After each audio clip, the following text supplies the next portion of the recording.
Assalamualaikum warahmatullahi wabarakatuh. Waalaikumsalam warahmatullahi wabarakatuh. Baik, di sini saya akan membacakan materi teori sistem sebagai kerangka analisis sosial, hubungan individu, lingkungan, dan transformasi sosial. Kehidupan sosial merupakan kesatuan yang tidak terpisahkan antara individu dan lingkungan. Keduanya saling berinteraksi dan memengaruhi dalam berbagai aspek sosial, budaya, dan ekonomi. Definisi teori sistem. Teori sistem merupakan pendekatan yang memandang suatu fenomena sebagai kesatuan yang terdiri dari elemen-elemen yang saling berhubungan, saling memengaruhi dan bekerja sama terpadu. Setiap bagian dalam sistem tidak dapat dipahami secara terpisah, melainkan harus dilihat dalam kaitannya dengan keseluruhan. Teori sistem dalam ilmu sosial. Dalam ilmu sosial, teori sistem digunakan untuk memahami masyarakat sebagai satu kesatuan yang terdiri dari berbagai bagian seperti keluarga, ekonomi, dan budaya yang saling berkaitan. Prinsip dasar teori sistem. Prinsip ini menyatakan bahwa suatu sistem harus dipahami sebagai satu kesatuan utuh, bukan sekadar kumpulan bagian yang terpisah. Contohnya dapat dilihat dalam keluarga, organisasi, dan kehidupan sosial, di mana kondisi satu bagian akan berdampak pada keseluruhan sistem. Prinsip dasar teori sistem.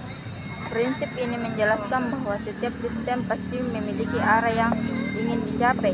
Sistem tidak berjalan tanpa tujuan, karena tanpa tujuan semua aktivitas di dalamnya akan kehilangan makna. Hubungan individu dan lingkungan dalam perspektif sistem. Dalam perspektif teori sistem, individu dan lingkungan memiliki hubungan yang saling memengaruhi dan tidak dapat dipisahkan. Sistem terbuka dan sistem tertutup. Sistem terbuka adalah sistem yang berinteraksi dengan lingkungan luar melalui pertukaran informasi, energi, dan sumber daya.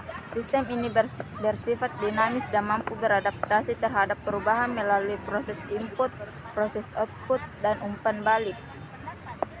Sistem tertutup adalah sistem yang tidak berinteraksi dengan lingkungan luar dan hanya bergantung pada kondisi internal.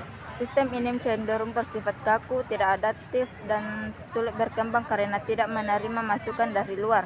Dalam kenyataannya, sistem tertutup jarang ditemukan dalam kehidupan sosial karena manusia selalu berhubungan dengan lingkungannya. Aplikasi teori sistem dalam interaksi sosial.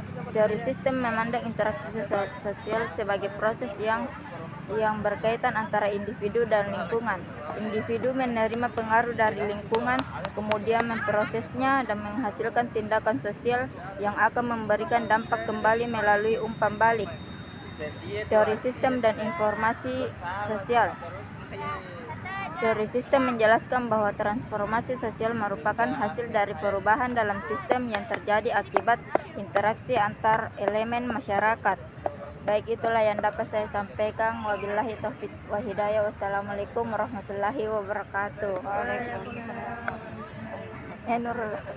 Foto mo ko. Iya, foto dong.